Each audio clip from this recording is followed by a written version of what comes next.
बिस्मिल्लाहिर्रहमानिर्रहीम। अस्सलामु अलैकुम वरहमतुल्लाहि वबरकातुहू।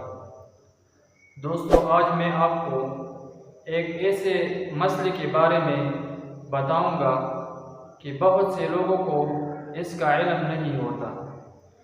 वो मसला ये है कि अगर एक आदमी पूरी नमाज पढ़े, यानी नमाज से फारिग हो जाए, असर की नमाज हो, ज़ोहर की नमाज हो, फजर की हो, जो भी नमाज हो, नमाज से फारिग हो जाए, फिर नमाज से फारिग होने के बाद उसको शक हो जाए कि आया मैंने 3 रकात पढ़ी है या 4 रकात पढ़ी है, इन्हीं रकातों में शक हो जाए।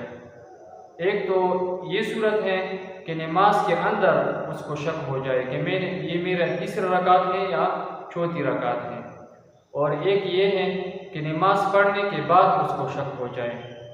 तो दोस्तों, अगर आपने हमारी चैनल को सब्सक्राइब नहीं किया है तो हमारे चैनल को सब्सक्राइब करें, ताकि इस तरह हर इस्लामी वीडियो आप तक सही तरीके से पहुंच सके।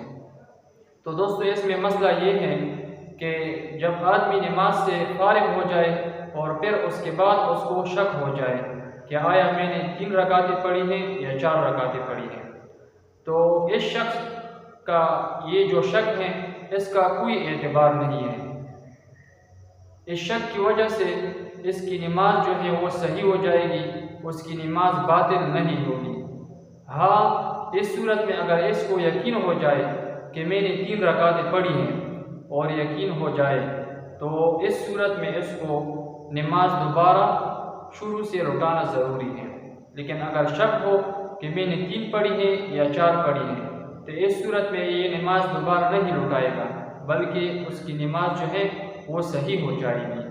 अल्लाह ताला हमें अमल करने की तौफीक अता फरमाए।